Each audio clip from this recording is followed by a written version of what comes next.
Welcome back to The Belonging Place, where we talk about community and connection and belonging. And I'm very excited to have my friend Lori here. And we're going to jump in. I love it. Okay. I love it. First things first, for our audience, tell us a little bit, give us your elevator pitch. I know you have lived a lot of life. Oh. So, maybe tell us where you're from and kind of how you got here, because you're not from Utah where we're filming this. Okay. Yes. Right. So yeah, thank you. First of all, Welcome. for creating this space. This is truly all that we really need in the world right now, is to focus on belonging and community. And so I just couldn't be more grateful to be here, and just gratitude for you, Kylee, for setting this up and carving out time for it, because I think we all want to talk about these issues, but it's just important to be invited. So thanks for inviting me to your table. Yeah.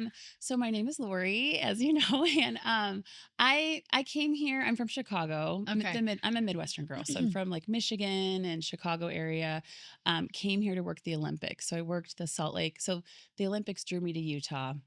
Salt Lake Organizing Committee. And so that was all about just sport as a mechanism for good. And the thread sort of running through my career has been whatever it is as a mechanism for good. Yes. So that was the largest peaceable gathering of nations after 9/11.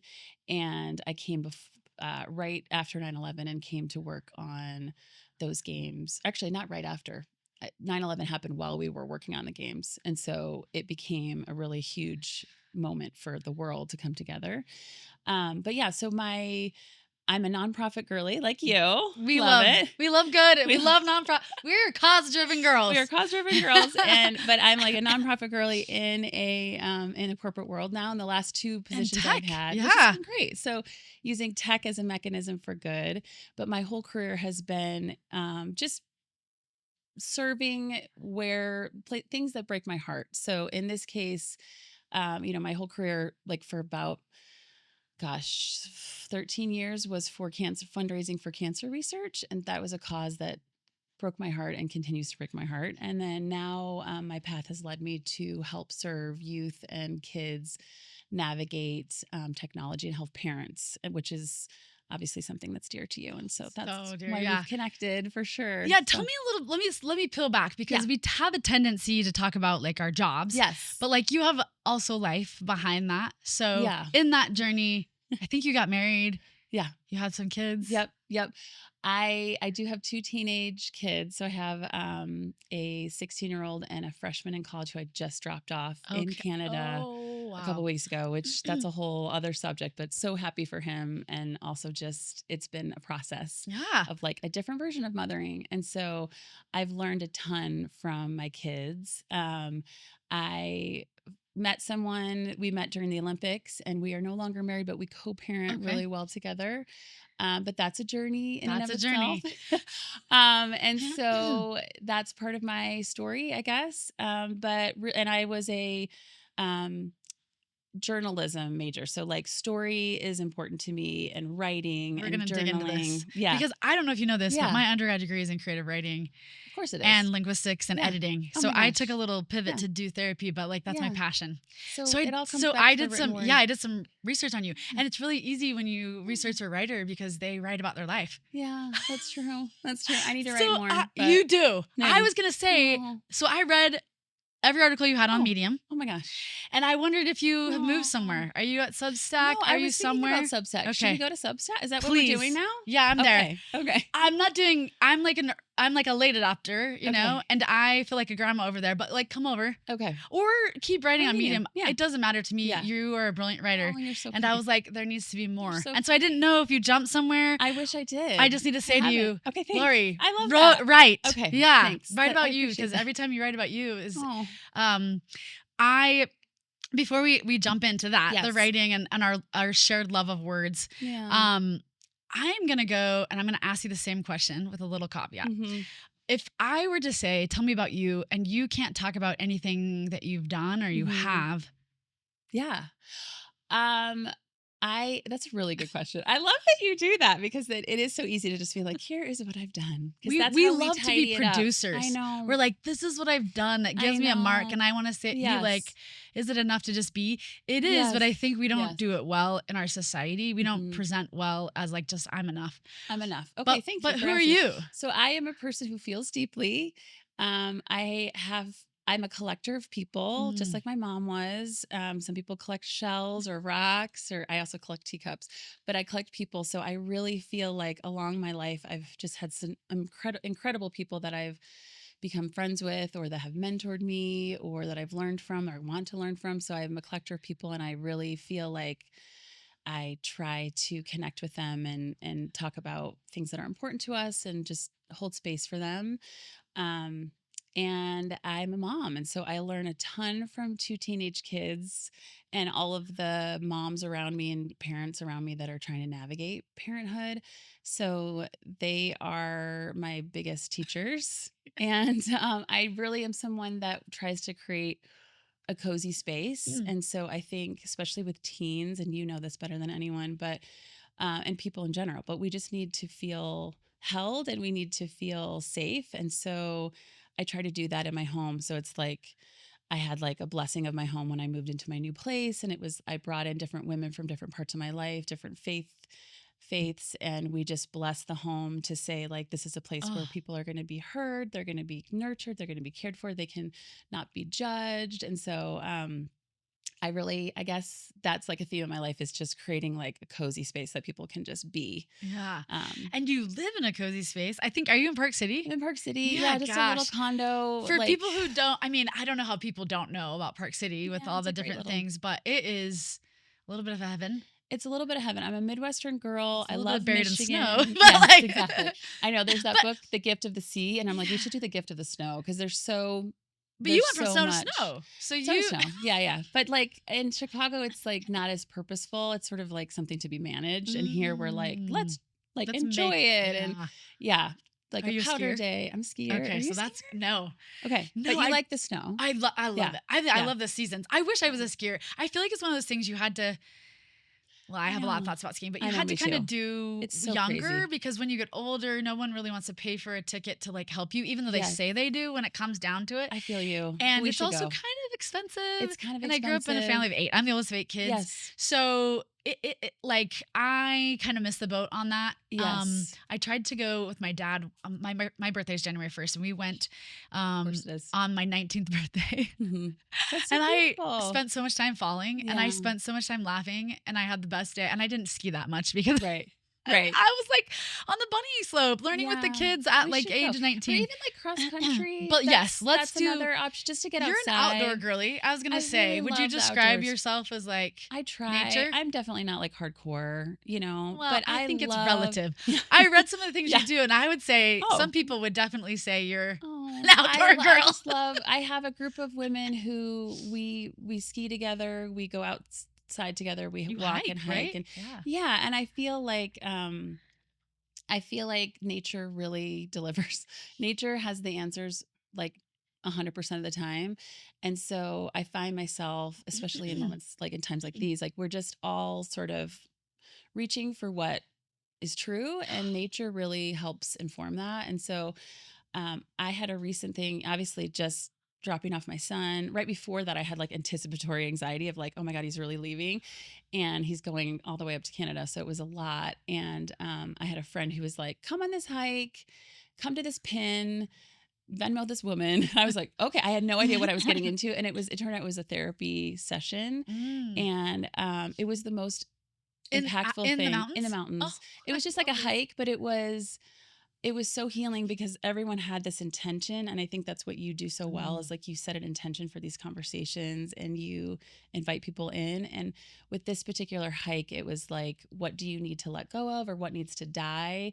And nature all around us is like living and dying and like cycling through. And so it was really powerful to have this hike with strangers, frankly, but people who were young, who maybe had left the home and were like reflecting back on like as a 20-year-old looking at like a mom, and then there were people that had already sent kids away. And so it was really powerful. And part of it was just the release. And I heard your story about like the water. And so this was literally like you would walk up to the like to this waterfall and you just put your hands on the water, and it was just pounding over me. And it was so beautiful because I needed to just release, like kind of grieve, mothering and not mothering, but like we have to shift it to a different shape for an adult child.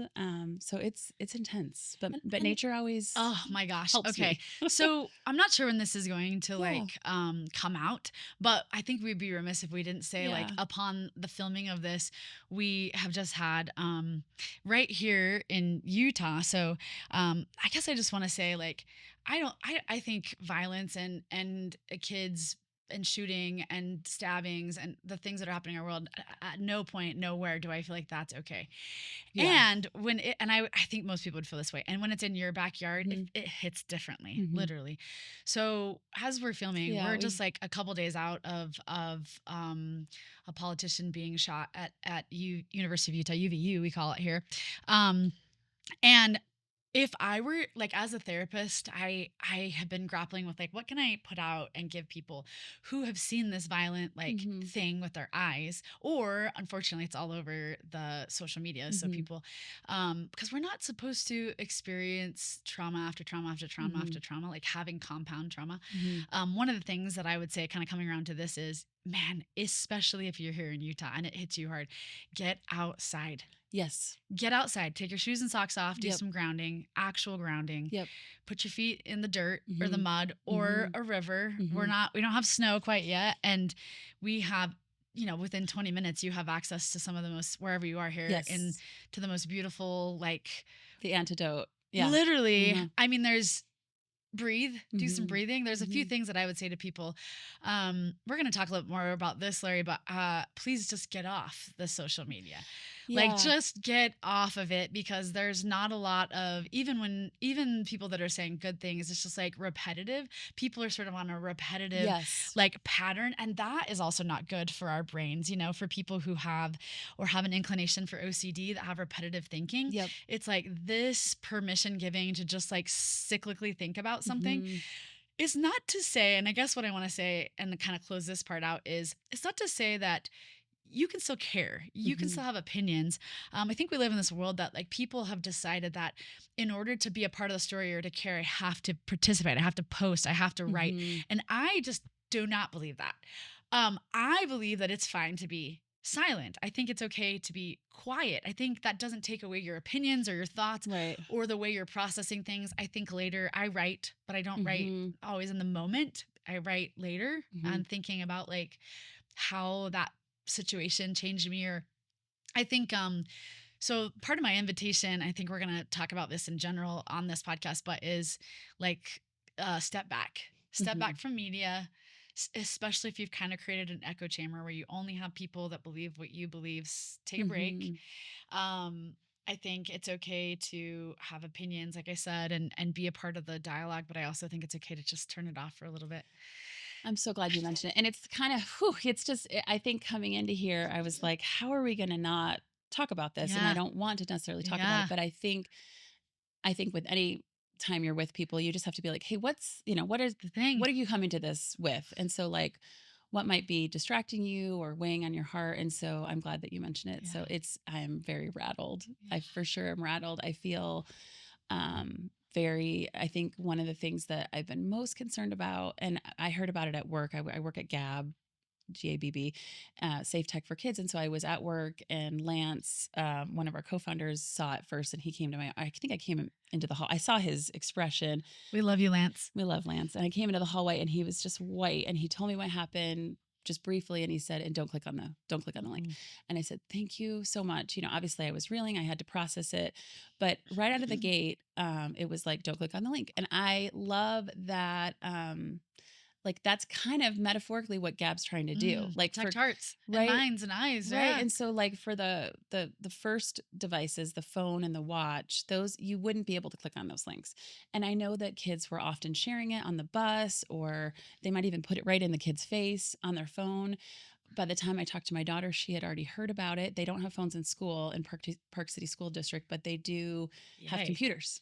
So, and they're all like very smart, very informed news. They know the news, right? This is the news. It's not like people are sharing it nefariously. This is like what's happening in the world. And so it's a balance, right? But I love that Lance was like, don't click on the link. So then right at the gate, I knew this is not going to be safe for me, because the way that the news like autoplays sometimes videos and things, and especially on social,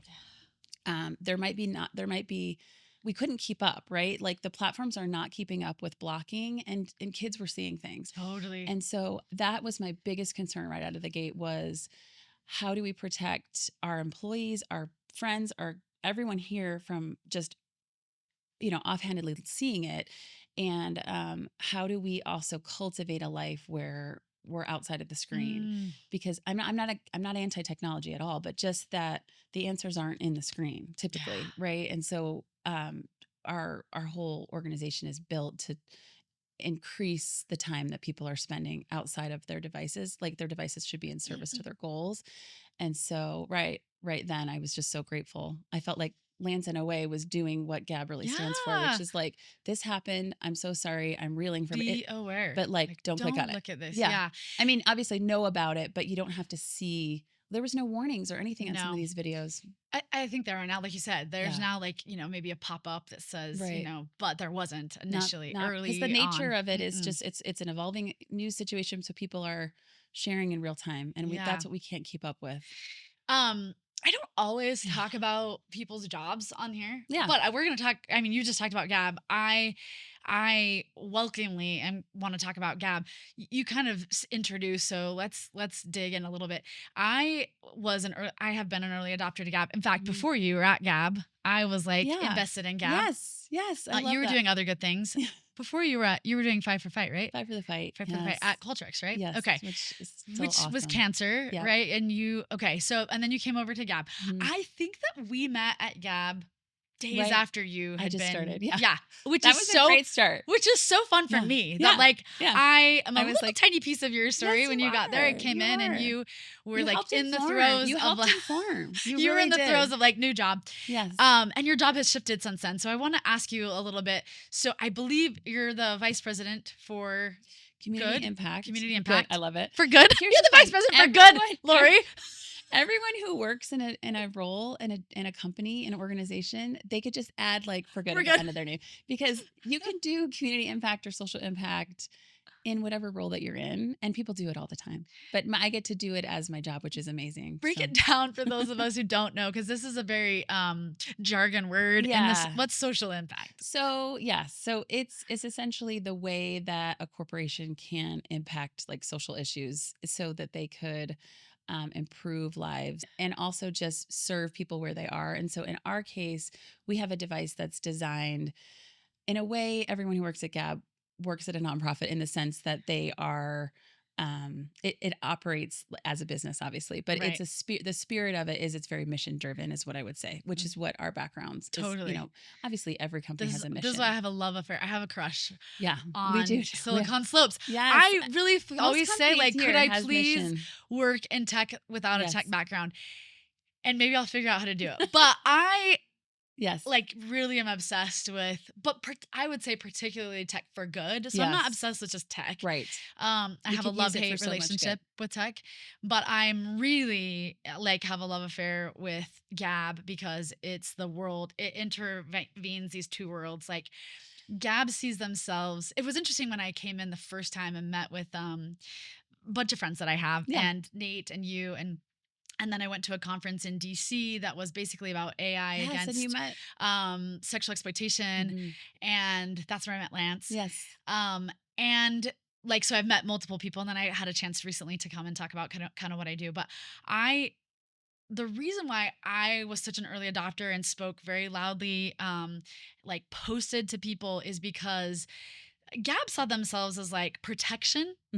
And I've always seen them as connection, but I've also seen them as like preventative mental health. Yes. Like, you were the first person that helped me really understand. And Gabb didn't really. Yes. And I was blown, Yes. I was blown. Remember how blown away I was? I was like, wait, how do you not see yourself? We do, but I think it's I think it's a preventative factor. Yes. It's a safety factor. It's just the way, it's the way that you look at it from where you're sitting. Yes. If you're a tech company and you're building tech and you're protecting, then you say, we want to protect kids and we want to keep them off the internet, or we want, we want to figure out the way to help parents. And if you're looking at it from a mental health perspective, you're saying, we want to do preventative mental health. We want to help you walk through the ability. Right. We want you to keep connected. We want you to be able to communicate. We want to be able to see where you are, like location. We want to meet the basic needs that parents need without all the other stuff. Right. And when they started doing their thing, my whole career up until now was in residential. And so many times in residential programs, we were like, when phones started coming out and stuff, many programs, they would just be like, you can't bring your phone. Right. So we're going to do the work, but then they go back home. Right. Kind of like, I worked for years at a place called Telos where we were doing, basically helping kids with their process addiction, specifically with like gaming. It's like, if you have a process addiction for like an eating disorder, like there's just things in our world that you can't just like, you can't be around, be around. Right. You're going to be around food. You're going to be around tech. So it's no longer like a abstinence. Like you can just never do it, and it's also not just like, I'm going to have to do it, so learn how to do it. In between those is where I think Gabb sits. I think it's where there's a few other companies that like do this, that are doing safe tech for kids and families. I just happen to be like Gabb's number one fan. So we're going to talk about Gabb. Yes. So you came on to do social impact, and then I think, unless I'm wrong, Lori, Gabb didn't really have a nonprofit yet, right? So we were working on creating it. So I've been involved with several nonprofits in my career: Huntsman Cancer Foundation, Fight for the Fight, Park City Community Foundation. But this was the first one that I helped start, which was really cool. So and hard. And you did As too. Somebody who's done something, I know how hard that is. Yeah. I mean, I'd just say, if people are looking to do it, just keep going. It takes longer than you think. Or sometimes it doesn't. Sometimes people get their 501c3 like the next week. It's wild. But you can do it. In this society, like you don't have to have an MBA and you don't have to have a nonprofit degree. Like I want to say to people, right? I want to echo to people, like, start something that matters. Yep. And you could also team up with another organization. Please don't start something that's already around. Exactly. So so we fill a need. We started by just from like the heart, with like from inside to go out. So we started with our employees doing service. And so we have done, hundreds and hundreds of hours of service. And so we would just basically show up and help organizations that were helping kids, and not necessarily even in the digital space, but just coaching and teaching and junior achievement and homes for kids and families. And so we just have started there. And then we also have a couple projects that we do in terms of, supporting like tech for women and girls, and also a lot of moms. We do a lot of tech mom stuff. But then over time, we were in the background, we were starting our foundation. And so that is our main purpose. And so Gabb Foundation is the foundation, and then Gabb for Good is like the community in a way that supports it. So, and we also did some digital detoxes, which I think you participated in. We've done Disconnect to Connect events with organizations like Carry On, but we want to create a series of opportunities for people to connect outside of devices, and that will continue. But at this point, Gabb Foundation is really, Gabb gives the device, and then this community helps crowdfund for the service. And so that year of free safe tech is designed to like get someone through a time. And the first 3 donation drops, or the first 2 we did, were for moms that have left domestic violence.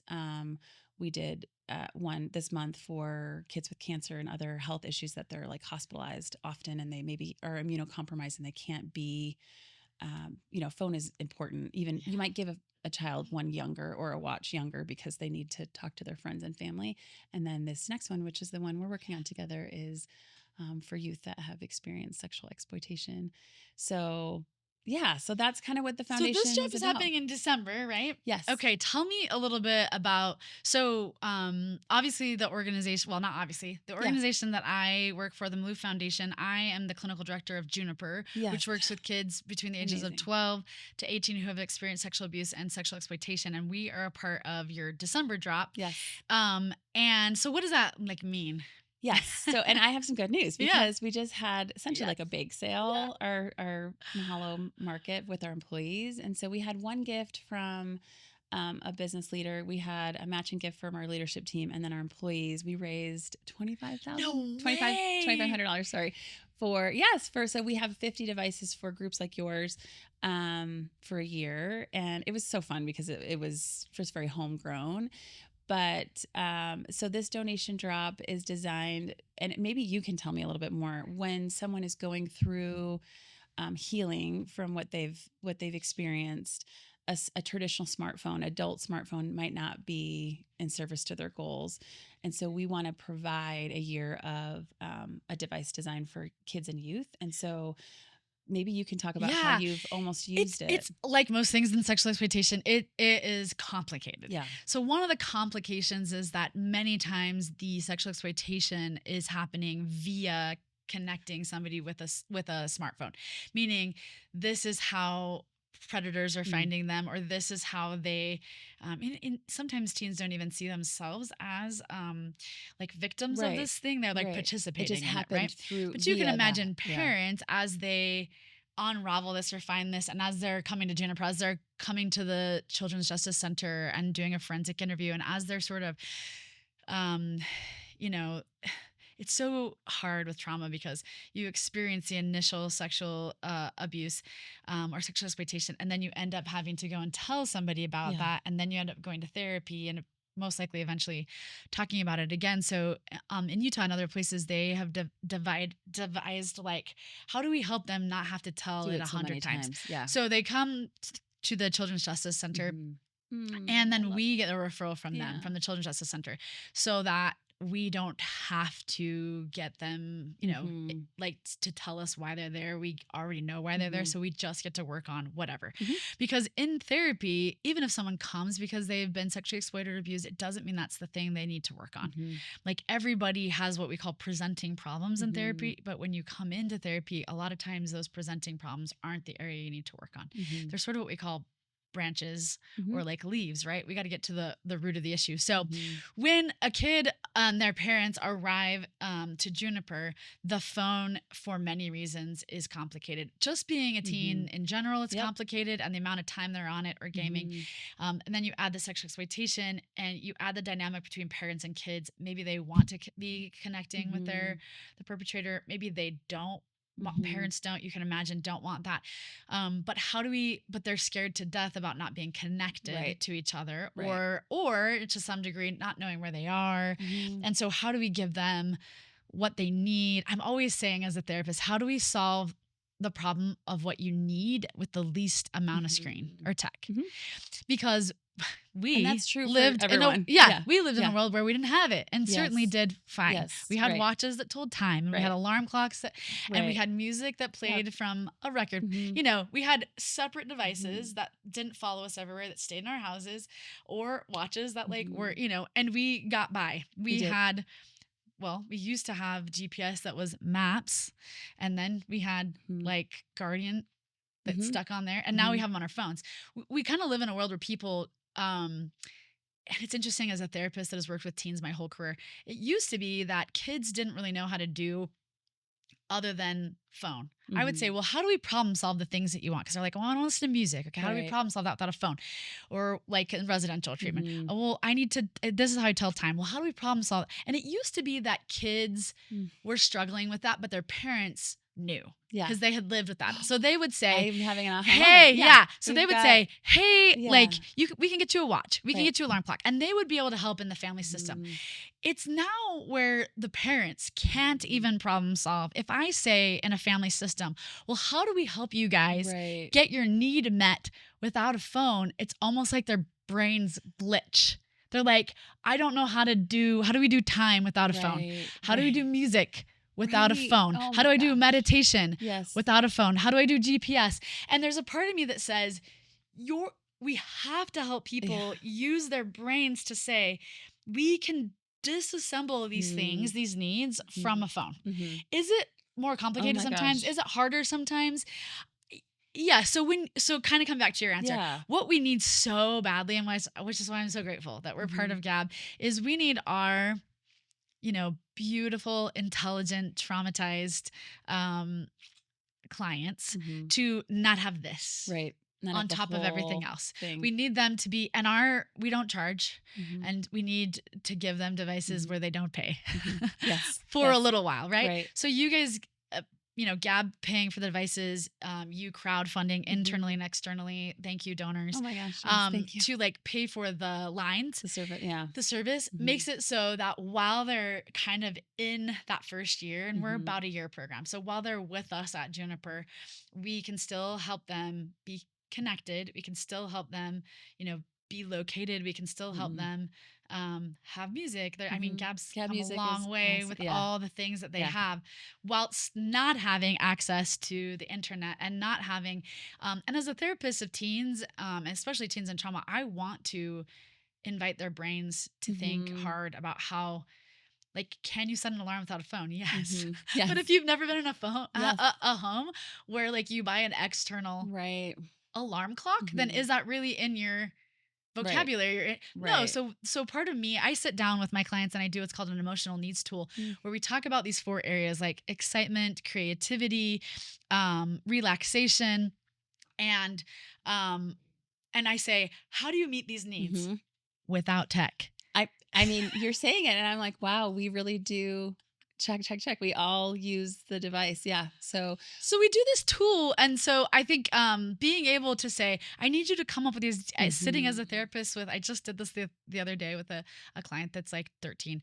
And she was great. She was talking about all kinds of things. And I was like, yeah, it's inside of you. You know that there are things you can do without a phone.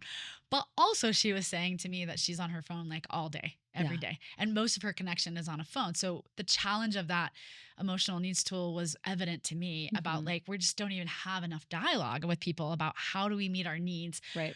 And so giving them the opportunity to meet some of the important needs while not having the others introduces, I think, a really good, healthy challenge. And so, I'm so glad. I'm so glad that you, I mean, I love that you do that intake in a way.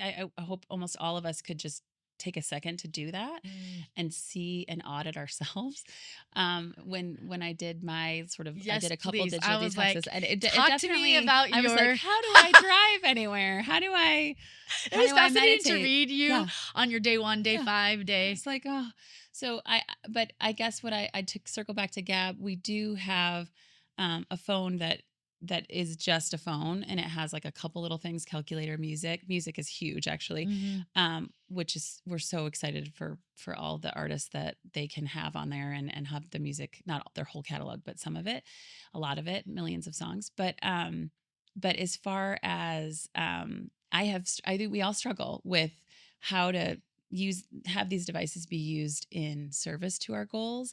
And I think just being mindful about it. But I do think as parents and as adults in people's lives, we have to look at our own. It starts with us for sure. We model. And so for sure. So I have really been trying. I'm not perfect. I've lapsed right back after every detox, but I'm mindful to like walk through the door without having it, or to tuck it away when I'm around people, or like at the table, or when I walk through the door, I'm not like distracted, and just really try to keep it tucked, or have a place for it, and I say admire the people around me doing different I control things. my phone doesn't control me. Exactly.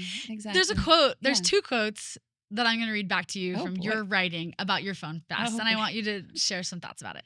The first one is the quote, half of it is unpacking the lies we tell ourselves. And the other quote is, if there is a peace like a river, like the hymn or folk song says, I have found that stilling it has helped. These are 2 of your quotes from your phone fast. Any thoughts about those? Yes. Oh my gosh. The first one, what was it again? Oh yeah. Half of it is the lies. Unpacking the lies we tell ourselves. Okay, so this was me, myself, and Bob from our Mhm. office. We were chatting in the kitchen, and he had done a phone fest before with like a flip phone. And so we were just kind of talking about it. And he had warned me like on a couple days in, like you might be kind of mad, sad. And I was like, oh, whatever, I mean, I was like, okay, thanks. But then I really did experience it.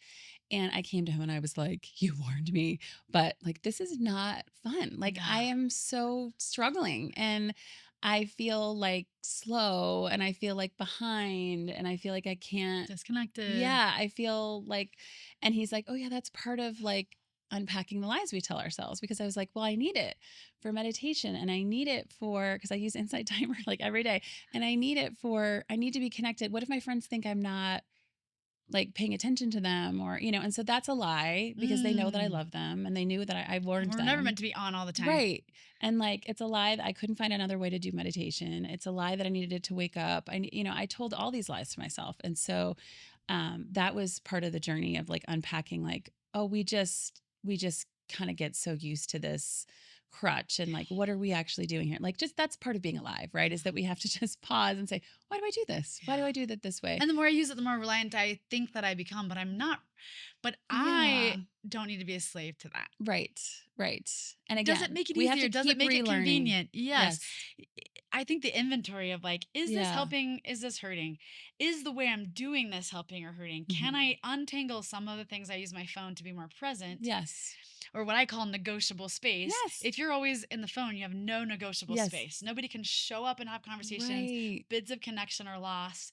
I remember my grandma, she lived alone for a long time in northern Michigan and she would open her blinds every day. And that was like her sign that she was like open for visits. And people would visit. Like she was an artist and she was so interesting and she would read poetry and she was so great. But like she would just like had her time and did her meditation and did her prayer and did her art and did, her poetry or whatever. And then she would like open her blinds and then people knew that they could come and visit her. And if she needed to close them, she would do that, I guess, during the day. Yeah, but it was really beautiful. There are times and seasons of availability. Yes. It's funny because I've always been very strict about I run my phone doesn't run me. Yes. And in lots of my life, I think that people, even if I never spoke it, like I didn't have my phone out when we would go to things and I would be like very paying attention and people would be distracted or I think sometimes people didn't like it. Like I was saying, I'm better than you. That's the part too. Because I'm just trying to be present. Yes. And I'm like, listen, I'm not going to make you do it. Yes, no. But are you a slave to your phone? Right. Is it a phantom limb? Yeah. Like if that's the case, then don't be mad at people who are trying to be present. Like maybe take an inventory about how much you need it. It was interesting because for the majority of my career, I worked with teens and at the beginning of my career, smartwatches weren't a thing. And then enter smartwatches. And the teens would sit down and they didn't know, but while we were doing our session, that's very like present and very focused on like emotions and mirror neurons. Like I'm going to lean and you lean and things that are supposed to happen, right? And there would be this. And there would be this, that feeling, and then there would be this hit. Oh gosh. Okay, so I've never had a smartphone, yeah. And that was so annoying to me. So I finally is that a thing now? I think it's a thing. Is like, it? Do they still? Could you? I don't know. People still do it. Yes. Oh. Okay, but I don't think people finally said to my just like as a boundary, I said, I don't hate your smartphone, but we're not going to have it on while you're in my session for 60 minutes. Yeah. You're not going to be. Yeah. It's so hard. And they didn't know. So I did some coaching, social coaching, that they were just beholden to it. It would buzz and they would look. Yeah. And what they didn't realize is that every time they looked at their watch, they took out of it looked like I was like, oh, you're bored. Yeah. You've got something else to do. Right. So I had to coach them. I'm like, this is what it feels like to be on the other side. And they had to be like, oh, I'm not trying to be. And right. I said, of course not. No. But every time it buzzes, you're hitting it. Every time it buzzes, you're looking at it. Right. So we're just going to alleviate that. Right. We're going to take that off so that you don't have to with subconsciously be unpresent with me, right? And I think that as adults, yes, we are like the kids that sat there. We don't know. We don't realize the message we're giving to the kids around us, to our coworkers, to people by being beholden to the buzz, I guess. Beholden to the buzz. I just want to say, like, you will do yourself so much good and those around you by you're the boss. Yes. You can turn it off. Yes. You can leave it in your purse. Unless Executive you're a energy. doctor on call. Right. Or like I have been a clinician on call, a crisis clinician. Of course, if you have a crisis going on. Or you're a parent and there's something particularly stressful. But I know a lot of parents are just like, I have to be on call 24/7 and I want to be like, that isn't actually true. There's a whole generations of people that didn't have phones next to them that dealt with crisis and communication and they made plans and they had ways to communicate.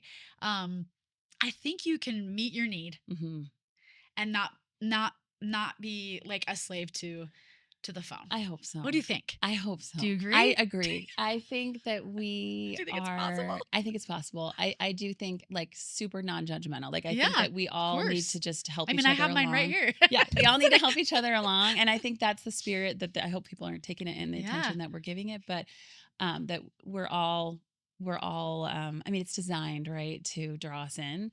And I think, a simple thing is obviously turning off the notifications. There's lots of different ways that when we did our phone fast with invited people in, it was like you could turn your phone to black and white. You could silence your notifications. You could leave it in a certain place. There's different ways. There's gradations to do it. And I think just choosing one of those ways and just trying it and seeing how you feel, I think it's just a good exercise for everyone to try.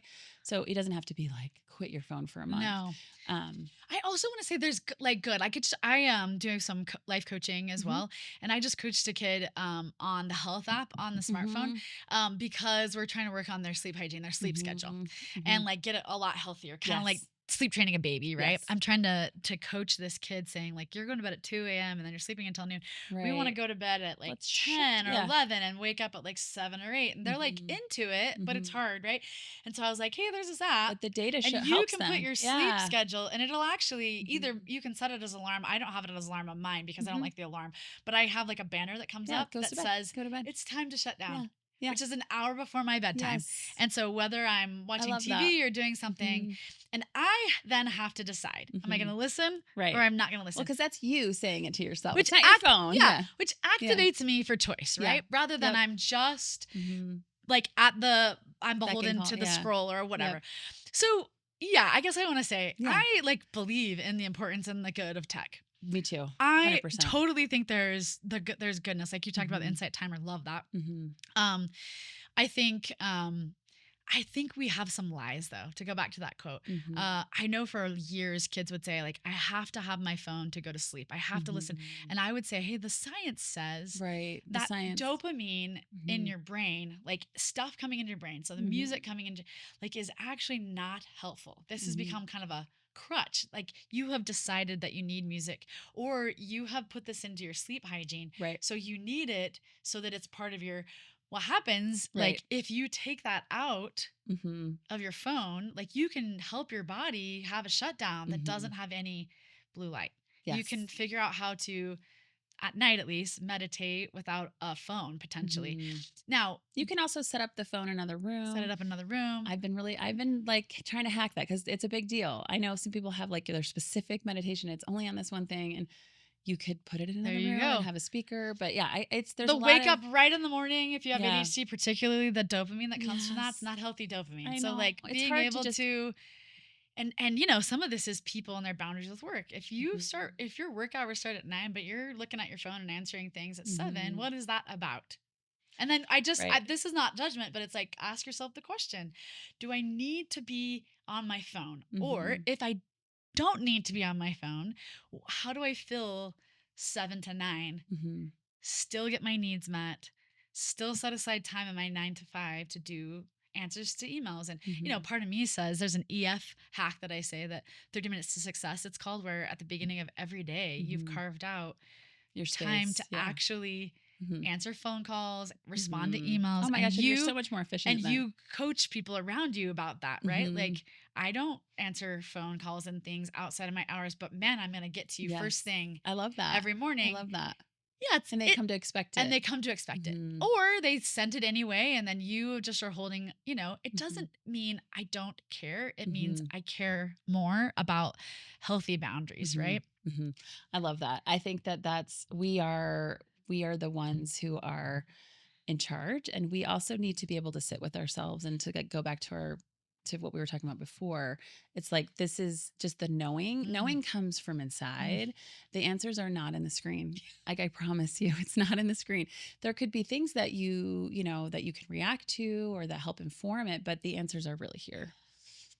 I love that. The other quote that you have, the peace like a river. Yeah. Okay. Yes. If there's a peace like a river, or if there is a peace like a river, like the hymn folk song says, I have found that stilling it has helped. Yes. So that whole water is a big thing in my life, and I think it sounds like it maybe is for you. But I'm from Michigan, so there's lakes everywhere.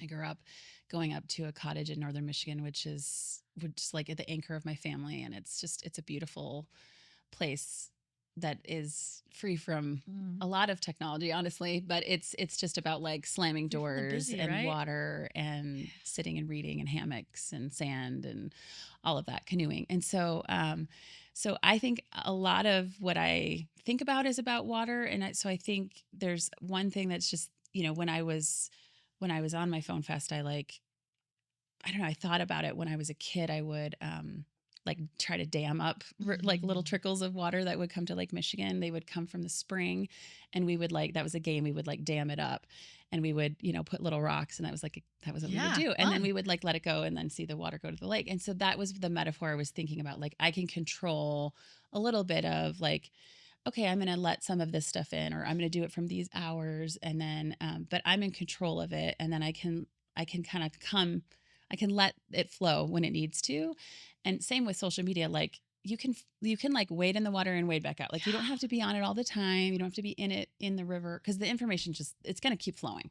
And so you can't be in it all the time. And the algorithm is gamified. This is a term I use a lot for dopamine. So much for you, right? Like, you're like looking for the new thing. But it also knows what you like and what you're attracted to and what's going to keep you there, right? So if you don't put brakes on, it's actually designed to keep you there, right? Like, we don't live in a world where it's just like passive. It's like designed. Right. It's gamified. Right. It's gamified. Right. So if you don't put some brakes or some time parameters or something, you will. I basically years ago started saying to my clients, because I believe it's true, we live in a world where if you don't fill your time with something, tech will fill it. It will. No matter who you are. It often will. Yeah. Adults, you could spend kids. hours. Yeah. So if you don't fortify blocks of time or Yep. put things in there, or like say, this is how I'm going to spend my time, the thing you're going to do, the default, right? Default used to be boredom. Right. Or looking out the window, or and writing, boredom. or reading. I think creativity is born out of boredom. So this is where lots of ideas and things happen. Our kids today, it's like they're allergic literally to boredom. They cannot be, I mean, any parent who's sitting listening to me is like, yeah. And then it's your job. It's either your job to make them not bored, or this is how they've decided to not be bored, right? And part of me as a writer, part of me as a creative is like, oh man, I think part of the death of creativity is if you're never bored, if you never have to sit and think, if you never get a chance to like process outside of this, how are you really synthesizing? Feeling? Yeah. How are you, I mean, not everyone needs to write, but like, how are you painting or writing, or how are you taking the information and then processing it and then outputting it, right? Which I think we are missing. Agreed. And I think as parents and as adults in kids' lives, back to the water, like we're the banks of the river. Like we can help shape that. And so sometimes it's like, okay, we can do it this way, but then as you get older, you have other opportunities to have the full thing. So yeah, and this is one of the things we were talking about is like, I was saying, hey man, at the place that I worked at the time, like we have this graduation from this to this, and you guys are like, how do we go from watches to a certain type of Gabb phone to the next Gabb phone to maybe like, now you're maybe your brain has developed enough that you can do a smartphone. And this I think is the way I like, I'm on board. Tech and steps. Radiation. I think that's just, it's just it's drawing a page from how we do anything, which is swimming, bike riding, anything. Language we learn in steps. And so reading, we learn sounds, we learn phonetics. So Tech in Steps is just this concept of like, okay, you can just do this very basic, the watch just has calling and just like quick text, and then to a phone that has a little bit more calculator, voice memos, that kind of thing. And then the pro phone, which is really, it's really more for teens. It's when a parent is ready to say, okay, you can have this app that's not a Gabb app, that's maybe, a banking app or a meditation app or Duolingo or that kind of thing. Yeah. So, but that is really like the parent is in charge of that, or the caregiver, to put those apps on and really be thoughtful and mindful about what that app does, because there's unintended consequences, and we have like warnings, but we want to make sure people really realize like you're kind of leaving the fortress at that point. So we're gonna like wait and you out can a always little take bit. them back off. Yeah, you can always take them back off. And you've been really gracious on this podcast to be really careful to not alienate people. But I'm going to say something that's kind of a boundary. I'm going to be bold. Okay. And I'm going to say, and I can, because I'm a therapist of teens, and I just feel like I have crossed the Rubicon. Mm-hmm. This is an old saying, Mm-hmm. burn the ships, right? Yeah. I have decided, like, I am no longer going to be ambivalent when I talk about parents and kids. I don't want to be inflammatory. Like some people are like, oh, you're giving them a gun or you're giving them a bomb. Mm-hmm. What I want to say, though, is parents, please do not, at your leisure, at your ability to like make it easier for you, create systems and problems for your kids that you can't undo. I mean, in my world of sexual exploitation, and I'm not trying to be inflammatory, but I want to inform, like there has been for the last couple of years and is right now, particularly a form of exploitation that's hitting boys ages 10 to like 17. And it's from men in Nigeria that are saying that there are women or whatever, and they are, texting and finding them. They're finding them through apps that aren't like dating apps, right? They're finding them through, who knows? I'm not even going to say the names of things. They're finding them on different types of apps, and then they're messaging them. And then these boys, maybe they're sending pictures, maybe they're not with AI. Sometimes they're just finding them and making them, and then they're exploiting them and saying, I need you to give me money, or we're going to release this. And they are smart, and they have befriended some of their friends from their high school on their like Instagrams or on their Facebook or whatever they're on. And so these kids really feel threatened. They're like, oh, and some of them have taken their lives. Yeah. In less than an hour, 45 minutes from. I'm sharing this because I want you to know, like parents, this is one area. Like if they're never on that website, they never meet this Nigerian, they never have this decision, right? And like some of that is controllable. Some of that isn't. We don't live in a world where you control all of it. Everything. But I will say there's levels of being, like you said, the dam. There's levels of being where we say, how about we don't have our 10, 11, 12-year-olds have access potentially even to people who don't have their safety and wellness in mind. Yes. Right? Yes. I think that's a super important point, honestly. Yeah. And it's good for you just to say it plainly. Yeah. Let's just say it plainly. And I think that it hits different if you get a message from a stranger and you think that that's a girl from your school or a girl from your community or someone that you're interested in. It hits different when you're 10 or 13 than when you're 18. You could discern. Yes. And so I think that it's just this discernment over time, and some 18-year-olds might not, but you know your child best. And so I think it's just giving them a shot so that they don't get confused as someone who might not be real. In particular, this trend, because there's lots of different trends. Yeah. The thing that it hits is that many of these parents, they have very loving homes. They had a very good relationship with their sons. They had a really good, like, if you ever need me. Yes, of course. But they also had some of them had some religious, some of them had some things that made this seem like this was shameful. And the level of, for a 10, 11, 12-year-old, the level of ability to discern, can I go to my parents and talk to them? You know, all these parents would say, I just wish they would have come to somebody, because the heightenedness, had they been able to just process it or take some time, this would have decrease this level, this would have done anything, right? But because the level was so high, because the demand was so fast, because the money was so high, because they didn't have the money and they didn't want to, they didn't want to. Anyway, you get what I'm saying. We need to, like, just like you said, like swimming is a great example, or driving. Like, we just need to look at our kids and we need to say, like, part of our primary job is to give them safety and then to release that in gradations, right? And I think a phone is no different. So when I'm talking to parents and they're saying, but I need X, but I need to know where they are, but I need to communicate with them. I have said for years now, how do we meet that need without a smartphone? I think that's the question, right? Yes. Because we don't want you to not have the needs met. We don't want them to not be able to communicate with you, or for you to have like a location, or for you to feel like they're safe. This is not where we're going. It's not an all or nothing. Yes. And I think that I have friends and people that help me see this every day, because it's like a lesson I need to keep learning, which is like, you have options. Yes. Like whenever you're stuck and you're like, oh my gosh, things are falling apart, like I have options. I could do this, I could do that. For parents, it's like, you have options. You don't need to think it's just like all or one, oh my gosh, I can't get them anything. No, you have options. Yes. And right now you have, there's smartphones that are designed for adults, and then you have safe phones that are designed for kids. And so, we're improving it all the time, but I just want parents to know they have options. You have options. Yeah. And like more and more I'm inviting, because the belonging place is about community and connection. There are neighborhoods now of parents who are trying to link arms with each other and just saying, hey, in our neighborhood, this is the boundaries. Yes. So that when they go to your house, or they go to my house, or they go to your house, everyone has the same boundaries. Yes. We're going to do homework, and then we're going to maybe have a few hours of gaming, and then we're not. Oh my gosh. And whatever home you're in. This is being led by the parents. Yes. Like the moms of neighborhoods. It is so beautiful. I love this. Wait Until 8. There's IRLNY. There's the Balance Project. We are so applauding their efforts. It's been so beautiful. Yes. And even just on my own little street, I'm on a loop, and there's something about like that shape. It's like very much like people who are coming in to probably where they live, or they're visiting someone. So it's like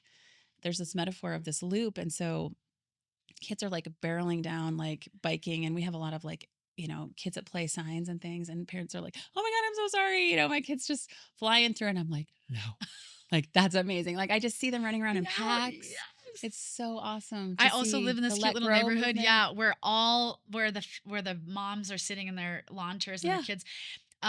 And one of the moms was like, do you just hate that you moved here? Because every time you come out of your garage, you have to look at kids. I said, not once. Not once. And she's like, really? And I said, not once. Because every time I back out and I have to look for your kids, it's because they're running around on the street. Yes. It's because they're having the time of their lives. And she's like, oh, really? I was like, please People never need to be stop. So careful, but please never stop. We will be...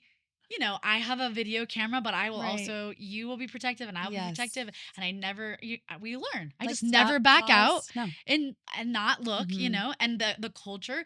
But like, I feel like I would be sad in the day that the kids aren't running out there on their, I hope they are still riding on their skateboards or on their things. I hope they're not all inside their houses. Yes. You know what I mean? I said this to the mom. I was like, I think the challenge will be less about me being annoyed and more about you continuing to have them out here. It's like, she's like, you're right.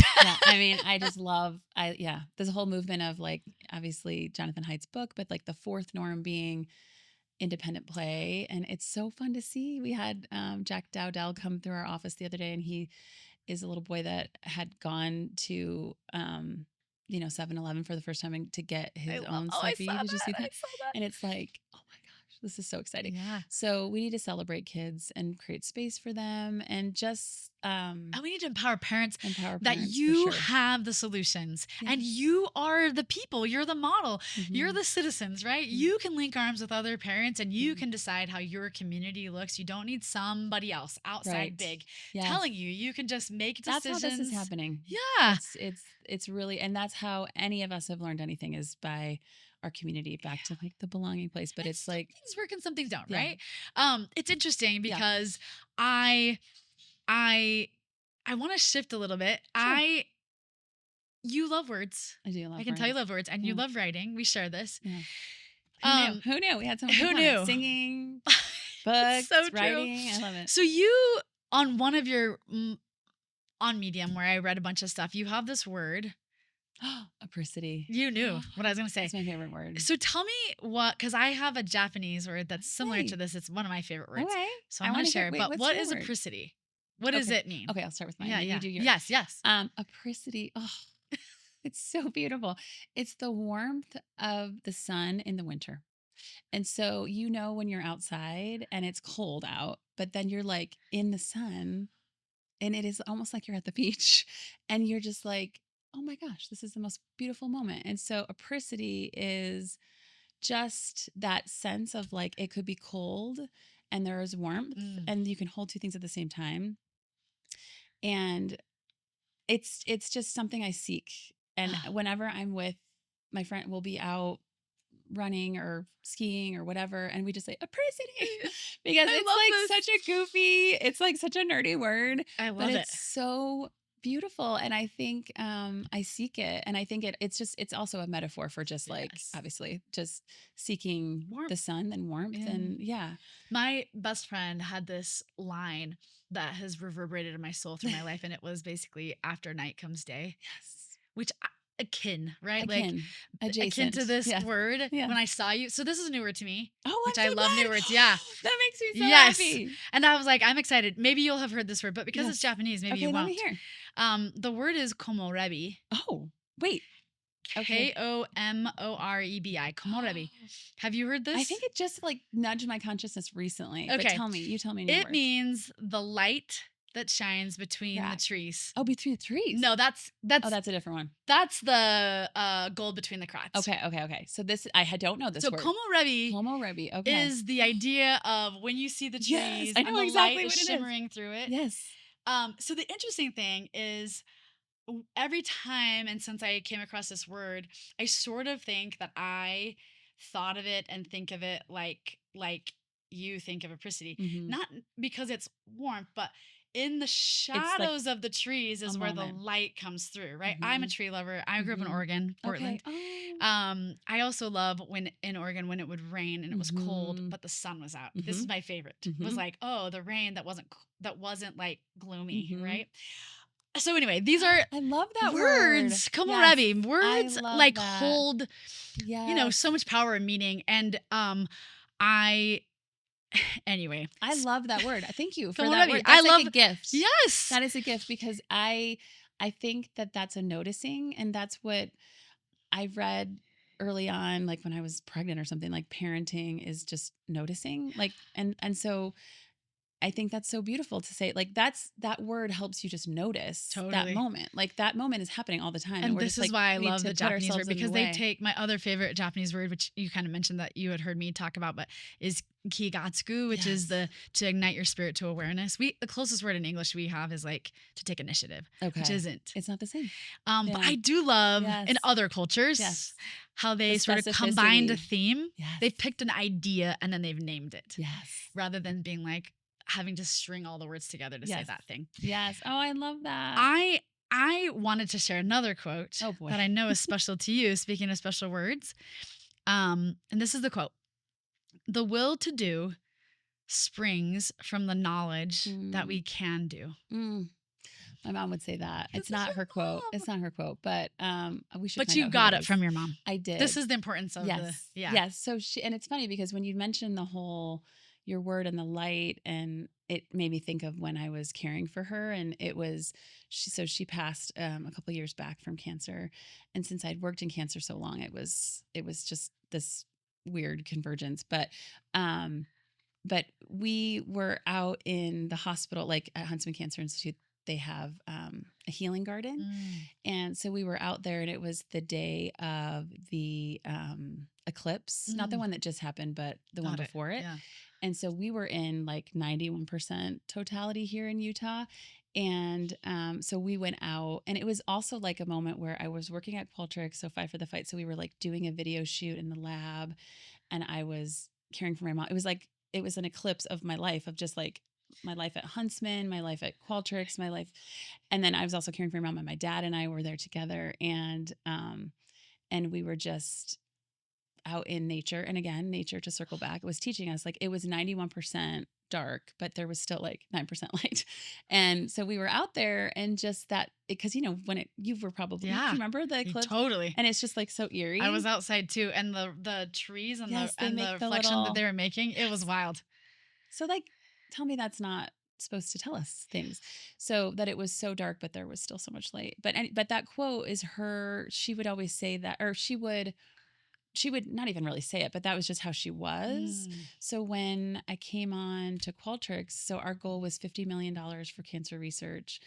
And that was my job, right? Yeah. And I came, and I remember coming to her, and she had just been diagnosed. Like, I started that day, and she was in the hospital, and I came to her, and I was like, okay, this is my job now. And I need to get this done. And she looked at me and she said, they already hired you, so you're going to do it.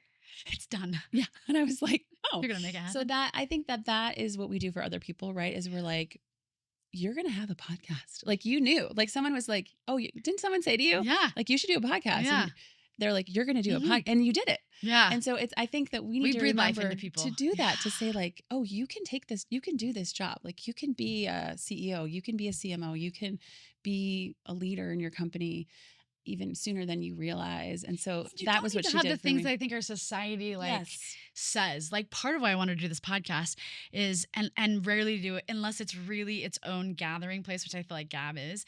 I don't really talk about what people do, right? Because I want to talk about their becoming, not their arrival, right?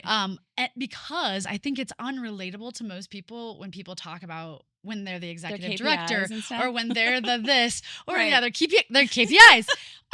Like, this is the jargon beyond, but also it's like, okay, but who are you when you were trying to figure it out, when you were messing up, when you got the job and didn't know that you can do it, but you made it happen, right? Yeah. Because I have a live story that I started a nonprofit, and I didn't have any degree, and I didn't have an MBA, and I Googled that. Yeah, you can Google that. I even had lived in a life when you couldn't Google it, but we were just like, let's start this thing. People. Oh, that person and we did talked it. to people, and we looked things up, Yeah. and like the old-fashioned way too, and we were just like, okay, how do you become a 501c? What do you need to do? And we live in a world, the good side, the upside, right, is that, like, information is so readily available. I think the invitation to people that already, it's sort of like, I haven't really talked about this at all, but like Michelangelo, the sculptor, would talk about this idea of the thing was already inside. Like, I totally just had to unveil it. Yeah. And I think this is about people, right? Like, we have untapped potential, and we can choose either to, like, lean into that and figure it out and fail and fail forward, hopefully. Or we can be where we are, and that's okay. And lots of people choose, different things. I want to invite, I want to break ceilings. I want to, You're doing it. Like, bring people who, like, that say over and over and over and over to people, like, you can do it. You can totally If I can do it, you can do it. Of course. And if you can do it, they can do it. Yes, and I can do it while I'm having kids, and I can do it while I'm doing this. And you can wait until you don't have to wait till your life is perfect and tidy. Yeah. I love that so much. Speaking of that, have you heard of this book? Yes. Do we love this book? Creativity. I do. Okay. I do. This is on my top 10, maybe top 5. It's pretty great. Creativity Inc. Leadership. And we love our Ed Catmull. Now, this version is the expanded version. I don't know if you know. A lot of Pixar. Yep. Overcoming the unseen forces that stand in the way. But it is probably one of my favorite leadership books. I love that. And might not even think of it as a leadership book. Okay. So you should think about it. There's a quote I want to read you because let me introduce this. You have been a leader, and leader-ish. Yeah, leader. Yes, I have. You've been an executive director, right? Okay, yes, that's true. There's, for some people, spend their whole lives. Gatherer. Some of them spend their whole lives. I know we're not talking about your arrival, but I'm saying from a leadership position and being around great leaders. I have been around great leaders. And you're a collector. So I cannot imagine that you haven't collected sort of like what you see as healthy culture or not healthy culture. Yes. And sort of some people that have led well and some people who haven't, and you sort of picked and chose like how you want to lead and what you want to have in your wake and who you want to surround yourself with. I literally have a notebook that I started when I was like 20 that's called Things I'll Do When I'm in Charge, which is like, oh, I want people to feel this way. I want them to feel safe. And do you do it I now do, that you have a yeah. place of leadership? I think so. I hope so. I think that it's all learning, right? Totally. Yes. But I do think like I have found good leaders to work with and learn from. And then I hope that I could be a good leader for other people. And a leader means a lot of different things. Totally. But yes. And I hope that, I mean, I have like a little bit of a motto or like a word that I like return to. And the first one is the L, which is leadership, which is like be around good leaders and learn from them. And it's like, why is Nate a good leader? It's because he cares for people so deeply and he asks about you and he deeply cares. And what he's passionate, he doesn't hide. Right. Like the themes that the areas that he supports, he's all in. And right? Yes. You don't have to guess. And yes. Yeah, so I want you to finish your thought. Well, what's that? Oh, so it's lift. Yeah, I was like, please don't leave us hanging. So Alex leading is leader, like learning from good leaders and hopefully being a good leader. I is for intention, which is like always starting with the why. Obviously, that's like everyone talks about, being with the end in mind. But like the intention of what is the point of this meeting? What is the point of this offsite? What is the point of this lunch even or whatever? And that goes into like my personal life. Like I am a very intentional gatherer and I feel deeply about like gathering around the table every month with people and there's different intentions for that. Or like showers or all those things that these traditions that we do, like why are we doing it? We're trying to usher in new life. We're trying to support them all. My language, yes. gathering places for people to feel connected and belong. Yeah. So and then F is also, it's really about, fun and joy. Yes, you have, please. Fun. Anybody who doesn't have some kind of excitement or fun in their like life thing, you got to have it. So I do goofy things like sing in an a cappella group. I try to like invite joy in through like that connection and flow and playfulness. And then T is just the time and thanking. I guess I kind of have two things, but I really try to well, your lift can be LIFTT. TT. It's okay. TT, yeah. So being more kinder than we think, kinder than we need to be, thanking. And I watched Mr. Huntsman Senior write thank you notes fastidiously. And if he has time to do it, like we've got time to do it. So I loved reading about you, talk about him because I'm a note writer and I have been since I was little. And maybe this is just that like generationally I'm crossing that. We are. Where people wrote and now they don't. And I'm unwilling to let it go. So I'm a card writer. I write people cards and I give them all the time. Yes. And maybe selfishly, I think like someday if I die that people will like remember me, like you remember him, like as a card writer, like a writer, because this is the thing that I like. My love language is words of affirmation, right? So we give usually how we receive, and people don't know enough. With all the ways that we have to connect nowadays, they don't know enough how you really feel about them. I don't think you need to be a card writer. I think you can text. I think you can Marco Polo. Yes. I think you can voice note. We live in a world where it's never been easier to connect and it's never been easier to not connect. And so lean in, right? Like tell people, I'm like everyone knows I love you. I love you. I love you. Yeah. Like no harm, no foul, right? Yes. Like, and you don't need to have to worry about how I think about you. I'm going to tell you, right? Amen. And eventually you're going to get comfortable and it's going to be fine. And maybe you'll even say I love you back. But this isn't the point. We have to meet them where they are. Yeah. Yeah. So but tell me all of this about leadership and stuff is to say there's a lot of good quotes. And at the back of this book, there's even he breaks down a whole bunch of principles that he wants to leave behind. But there's this particular quote I want to read to you and kind of get your thoughts on it. It's about failure. Because I think in leadership, in culture, in nonprofit, in startup, there's just like so much failure and it's interesting how we choose to see it or not see it. So he says, we need to think about failure differently. I'm not the first to say that failure, when approached properly, can be an opportunity for growth. But the way people interpret this assertion is that mistakes are a necessary evil. Mistakes aren't a necessary evil. They aren't evil at all. They are an inevitable consequence of doing something new, and as such should be seen as valuable. Without them, we'd have no originality. What do we think about that? Whoo, girl. We don't learn when everything's going great. We really don't. Yeah. It's the times when things aren't working out that we usually learn the most. I mean, we can learn, I guess, joy, but I do think, yeah, it's in those moments where things are tricky that we figure out, oh, I need to lean in. I need to over communicate. I need to make sure people know that they're okay. Check in to see if they're okay. It's like during the pandemic, like at that moment, we needed to like really lean in to, are you okay? Are you literally okay? And or we had like a fire in Park City a couple years back, and it was, everything went okay, but it was like I got a text from my work at Qualtrics, and it was like, "Are you okay? Like, I know we noticed that you're in the line of this fire." I'm like, "That's insane! Like, that's amazing." So that is, I think, we can't underestimate just the leaning in of like, "Are you okay?" Or, "Hey," in meetings, it's like we talked about earlier, like, what's on your mind? Like one word of how you're feeling, even if it's just one word, like, oh, I'm coming in, I'm heavy, I'm caring for my mother. I mean, we're all like doing life while we're working. And so just acknowledging, I feel distracted. My kid is probably going to call me sick today, and I need to be, that's why I need to have my phone here. Just that acknowledgement of like, that's why this is here.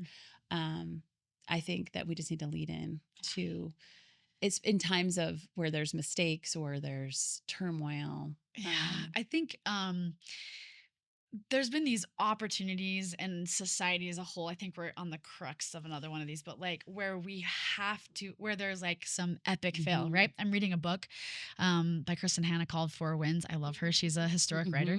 And it's about Everyone's the reading that it's book about, right yeah, now. it's about the Great Depression. Yes. I don't know why I'm reading it right now. It's depressing, and then we're kind of in some, but it's wild to hear like what was happening to the people in the United States, and what they were going through. And it's sort of, I think I read a lot of books on World War II. I think I'm attracted to this juxtaposition of the learning there, of humanity rising out of the depths of like, and not of what I would consider like some epic fail, like whether by choice, whether by money, whether by economics, whether by situations, whether by weather, right? What do you do with that, right? And how do you value it? And I think we're making shifts in positive psychology and some other things about how to, like, this idea of like growth mindset versus fixed mindset, and this idea of failing forward. I guess for me, I want people to hear like it's okay to make mistakes, and they're important. I basically says don't demonize them, like let's figure out how to like pivot. Let's figure out how to pick ourselves back up. If and I am under the belief, I want to hear what you say about this. One of the reasons why I decided to do the podcast is because one of my null hypothesis was like the only way people can really fail forward is if they feel safe. If they feel protected, if they have a safety net. Those are the only people that can really feel like they can fail. Yes. What do you think? Oh my gosh, I have a lot of thoughts, but I think I will tell one quick story because it's just recent. But, and I hope my son doesn't kill me for telling this, but he, was like graduated, and it was a busy time, and he also was going to this university, and he, like, somewhere in the middle of this past summer, so he's just like in between life, yeah, totally. right? Like he's like graduating and then moving away, and so he realized he had missed his registration for his classes, and when he went to register, there was nothing available. Yeah. And he's like starting his life at his dream school, and he's so excited. And he came to me and he was like, I just completely messed up. Like it was his first like real, like he's like a very like, he like goes This and gets it done. People get this. Right. And he works. Whatever your position is, it's the first time you really did the first time you really did the thing. So he was, yep. So he came to me and he was just like, this is what happened. He's like, I don't have anyone to blame. I don't, like, it was really hard. And I was like, buddy, like that is rough. That is really rough. And we're going to get through this. You are going to get through this. I am not solving this. It is on you. You are an adult and you're going to get this done. And so he made appointments. And this is a university that, he sometimes has to speak in French. So he was like trying to like negotiate all these things. He made, appointments. He talked to advisor. He had missed like emails in his inbox since like May of like, gosh. we're mentoring you and all this stuff. Like it's June, it's like July or whatever. So he was in a place of growth, shall we say. Yeah, growth. I don't think he will ever miss a deadline again. But what happened was the will to do. I was like, you're going to have a schedule. You're going to this college. Because there was a moment he was like, I'm done. Like it's cooked. You know how they say, totally. I'm cooked.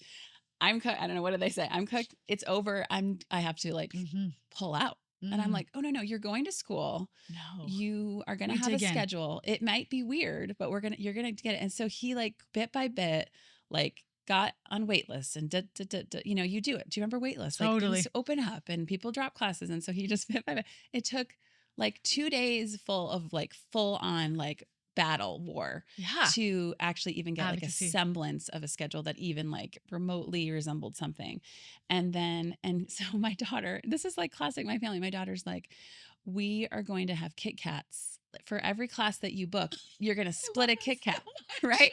So we had a Kit Kat and he'd be like, it's time for a Kit Kat. And he'd like had booked a class. I mean, that was like a very basic thing that should have but we celebrated. Yeah, of course. Every class, every 3 credits. The grit. Yeah. Well, the difference between if he had just done it versus this, right? Having to claw yourself and the lessons that you learn. It was amazing. And so that was so fun to watch because it was like, he did it. He spiraled. Don't get me wrong. He had a whole, I was like, take a night to there's like grief in feel that. your Like I was thinking I was going to have this kind of a freshman first semester.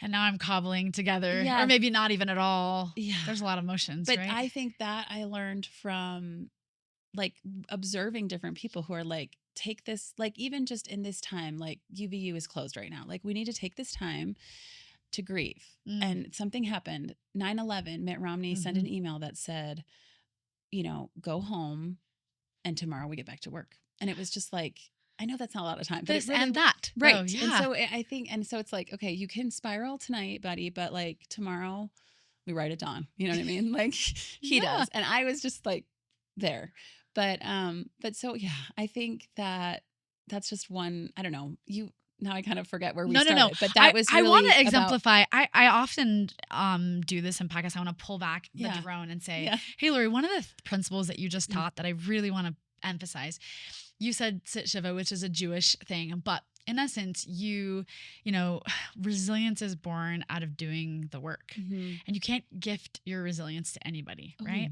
And as a parent, I think there's a lot of parents who I call them like trees without roots that are trying to raise trees without roots. If you haven't rooted yourself, if you don't understand, I can't do it for you. I often think of the analogy of the chicken and the egg. It has to break through. If you break the egg, the chicken will die. The energy that it takes to like peck through the egg, butterfly, or the butterfly, all of these. Like it has to struggle. Being a parent who says, I love you, I see you, you're capable. I'm here when you ask. At Anastasia, the wilderness program I worked at, they call it the making of an asking, and the importance of the making of an asking. Making of an asking, meaning just like if he asked you for help, that's different than if you lean in and solve the problem, or you do the work, or you make the calls, or you say, even the sometimes we will do it, diminishes the like, you are capable. Because the gift we give to somebody when they're failing or they're having a hard time or when they're broken or when they're grieving is not to say, I need to fix you. The gift we give is you're capable. You can do that. Like my mom, like you can do that. You're capable. Now I didn't do it alone. And so I do like the we, because I do think like I didn't do it. Totally. But like I have friends who like when I'm going through a tough time, they're like, we're doing this. Like we're going to, and I don't know, there's something arm about the shoulder, that. Like, and that's more of the we for me. It's like, we got this, meaning like, I see you, but I feel you. Like it should just be like, you are capable. Yeah. And I'm here. I'm very available. Yes. You know, I can touch you. Right. We're close. Right. And like, this is you. You created the situation. Yeah. You are capable of digging out of it. And like, I'm here. But I guess where I wanted to pause and emphasize that is because there's a lot of people who see people in pain or see them in there, and the need for them to lean in and do it. It actually cuts the legs off of people. So sometimes, this. Yeah. It doesn't mean you're not available. It doesn't mean you're not there. It doesn't mean you're not connecting or feeling love. But there is something to be said about someone blowing wind in someone's sails that says like, you can do this. And then the feeling on the other side of that, even if you've just cobbled together the thing, maybe it's not the best way, there's a pretty awesome feeling of like, I did hard things. Yeah. That you can't give somebody. They have to sort of get it by grit. They have to sort of grow it. They have to sort of like figure it out. The next time that they come upon something, they will borrow on the grit and the resilience they built this time. And this is the thing about people, right? And then we get to blow, you as a mom get to be a witness of their lived experiences. So the next time in a couple of years when something's happening, you're like, remember that time? That's what I was going to say. I can reflect back to you. Yes. That you did not have a schedule. You were not going to college. You were not going to university. Yes. And I think I've had friends say, and they're so good. Like, I'm like, are you a coach? You know, like, are you coaching me as in our friendship? But they'll be like, when's the last time you felt like this? Is this a coaching thing? They'll say like, if I'm like, I'm so overwhelmed. And they'll be like, when's the last time you felt this way? And what did you do? It does sound like a coach. Yeah. And I'm like, or maybe just a good friend. Yeah, exactly. But I'm like, oh, that's true. Like, and I think that is the spirit of like, you know, you have like a success rate. Like you have done these things. You remember that time. That's what our friends and our colleagues and people that love us do. Like they bear witness. Like, do you remember that time? Like you thought you could never and then you did the thing. And so that's what, as adults in kids' lives, we bear witness to. Like, do you remember like you did not think you could hit that baseball, or, you know, you couldn't memorize those lines, or you couldn't sing when you had strep throat or whatever, you know?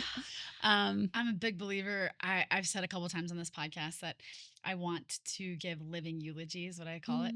I don't want to wait till someone dies to say all the nice things about them. I need to pepper it in their lives, you know? And this is kind of this, like, give people their flowers while they're living, I love right?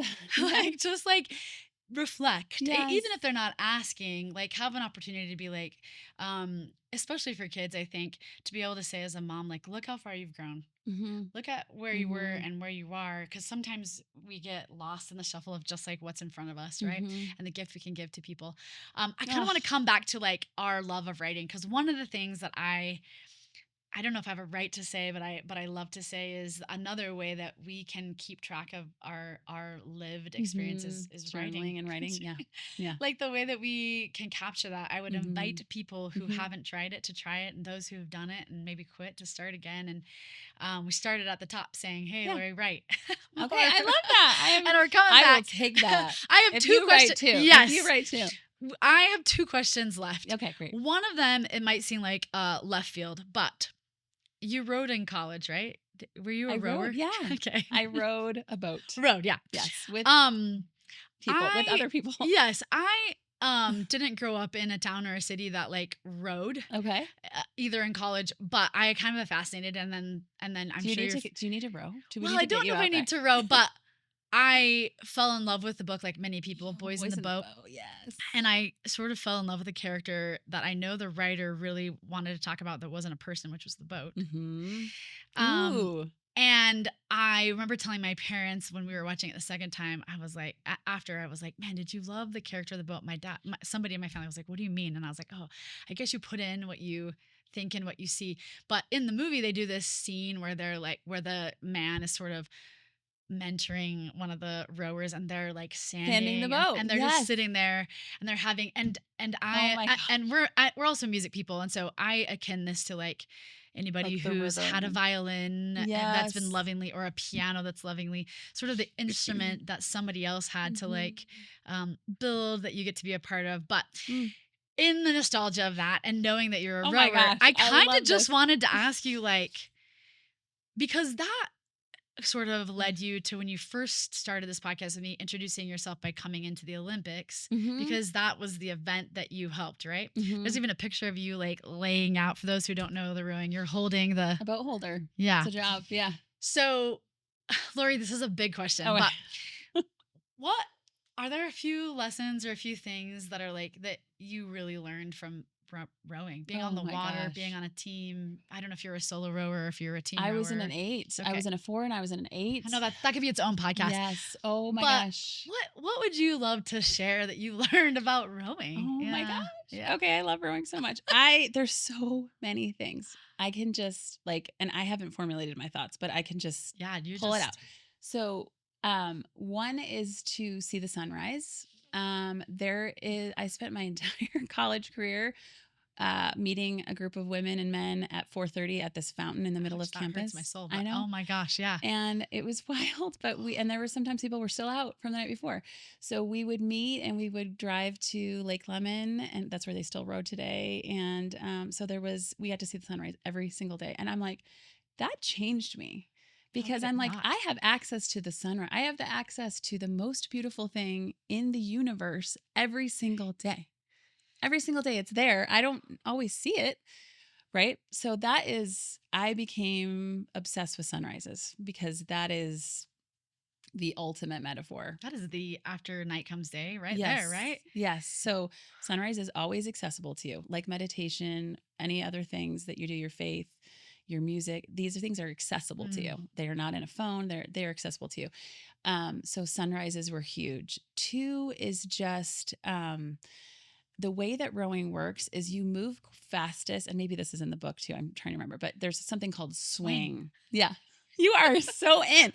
So there's swing that happens when everyone's in sync, right? And there is a coxswain, who is leading and using their voice. So they're using a different skill.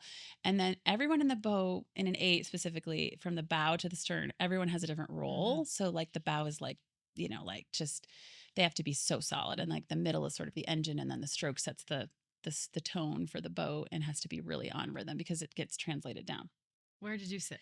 I was stroke for like a little bit, but then I ended up being in I think I was like in 3 seats, so like towards the engine, but I was stroke for a good bit.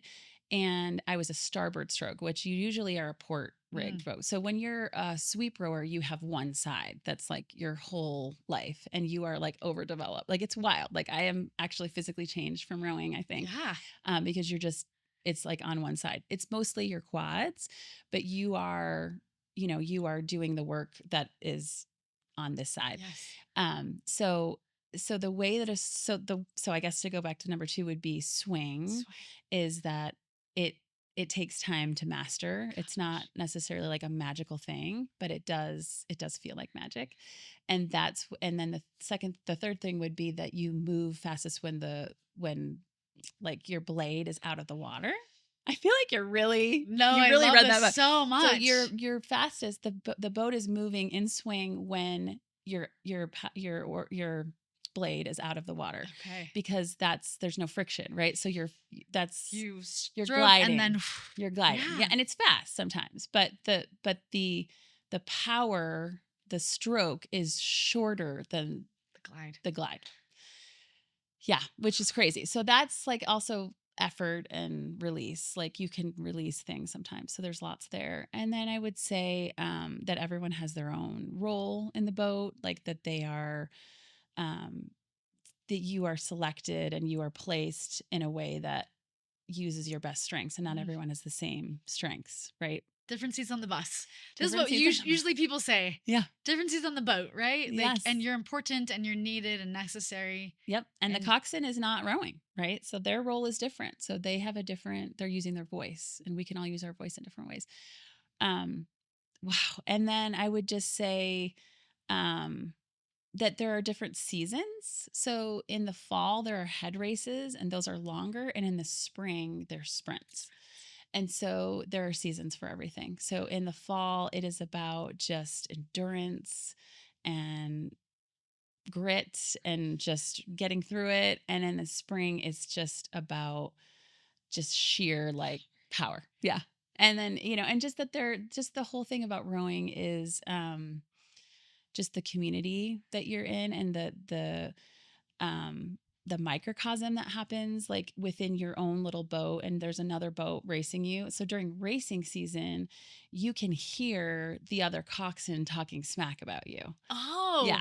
Yeah, you can hear them. And I just figured they were so focused on their boat. So you should focus. And so that's new. So the coxswain will say like, focus on my voice. And now that there are microphones, I mean, that's so crazy, but we had just started, like we got a boat with a microphone, talking about the boat being a character. Yeah. We had like a wood boat. Yeah. And then we had like a nice fiberglass one in my season of rowing. And so, their microphone, so they don't have to yell. So that's another metaphor, maybe like you don't have to yell to be heard. It's just like focus. Oof. Like focus on my voice. You hear me. That coxswain over there from Wisconsin is talking smack about you, but listen to my voice. This is what this is what's happening in this boat. We are taking their 3 seat. We are taking their 4 seat. And it was just like, oh, it's magic. Like when you put your faith and trust in like your leader, and they're just like, we're okay. Like things are happening. Things are happening around us. And they're telling you your accomplishments, like, or where you're going along the way. We're taking their 3 seat. And it's so powerful to know that you were doing this together, that you trusted your leader, that you were getting information, but you could sort of quiet the other voices. And oh my gosh, rowing is just the best. Well, thank you. So, thank you. That was a passion question. That's just so personal. Like the minute that I found out that you rowed, I was like, I haven't had anybody on the podcast who rowed. I'm just going to ask her. It's probably out of the blue, but like, I can tell you love it. It's been a long time. Informative in your life, right? It is. I didn't really think about that, but I'm going to write about it more because it is. And I have friends who are now coaching rowing. I have one specific friend. She talks about it, and it's so cool to see. Like we were all just little rowers back in the day. Now she's coaching other people to row. And so, yeah. Well, I'm cool. Specifically grateful that rowing brought you to Park City. Well, yeah, I kind of did because Olympics. Sorry, Olympics. Rowing brought you to the Olympics, and the Olympics brought you to Utah. That's true. Rowing is that kind of at the beginning. Well, that's the string that I strung. Yeah, I don't know if it's the string. Yeah, summer games to winter games, summer games to my internship at the Olympics to the winter games. Yeah, you're right. It all is connected. And so that's why I also wanted to come around to the end and just be like, I'm grateful that you rowed because it brought you to me. Oh, same. I'm so grateful. My last question I ask everybody, and I gave you a little bit of an opportunity to think about it before a prompt. When you think of the word belonging, connection, community, what does it mean to you? Yes. Such a big word. Such a big word. I think to me, it means to be able to feel comfortable enough to say to speak your truth and to be listened to. So it's about speaking your truth, but then also being held or listened to, safe enough, right? And held. And I think it goes back to like the coziness and that factor of like making people feel safe and comfortable. So it's such a beautiful word. I mean, you couldn't have picked a better word for this time in life. I actually have one more now that I said that. Yeah. I've only asked this one other time on this podcast, but if anybody gets a chance to read some of your stuff you've written like I did, you can tell that you have some beautiful relationships in your life. You talk about your kids, you talk about your mom, you talk about wilderness. We hit a lot of the things you talk about, but I wonder, Lori, what does it mean to you to be known? To be known. Yeah. Wow. I think, gosh, that's a really big question. I think being known is being seen for who you are. And I come from a person my mom, who really knew people. And one of the ways that she did that, and we've talked a lot about a lot of things today about writing letters and picking up the phone and all of that, but is that she sort of met people where they were. And if we talked a little bit about obituaries, I didn't get to put this in my mom's obituary, so I'm going to say it here. Please. And she'll hear it. Yes. However, I put it in the obituary, but she didn't get to read it. Right. I went over her obituary when she was dying, but I didn't think of this part till after, because my friend reminded me, which this is what our friends are for. Yes. So she said one of the things is your mom always rang the doorbell with her elbows because her hands were full. And so to me, being known is like, that so much is like coming with that spirit, and being known is like meeting people where they are. Hands and hearts full. Yeah.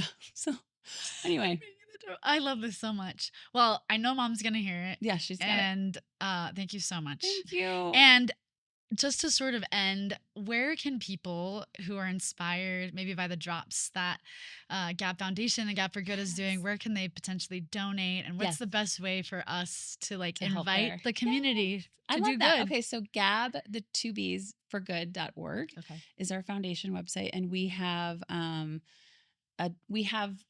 a donation drop this December for youth who have been impacted by exploitation. But we also have like a kind of a wish list of people who we haven't been able to fund quite yet. So there might be people who are like, oh, I want to help that person. So I'll make sure to add that before this airs so that people can support there. So gabbforgood.org, Perfect. donate. And is your information on there if they directly want to reach out to you? It's community@gabb.com. Oh, perfect. Is my email. Okay. Yeah. And we will, in the liner notes and things, we will put all your like connections that you want. So okay. like people can go there, but I perfect. wanted to also give you some airtime to be able to. Thank you. Yeah. Thank you so much. Thank you. And thank you for I'm the so good grateful. that you're doing in Thank the world. you. And gosh, thanks for reminding me that we're all just doing, we can all put for good after Yeah. our roles. Yeah. So thank you. Yeah.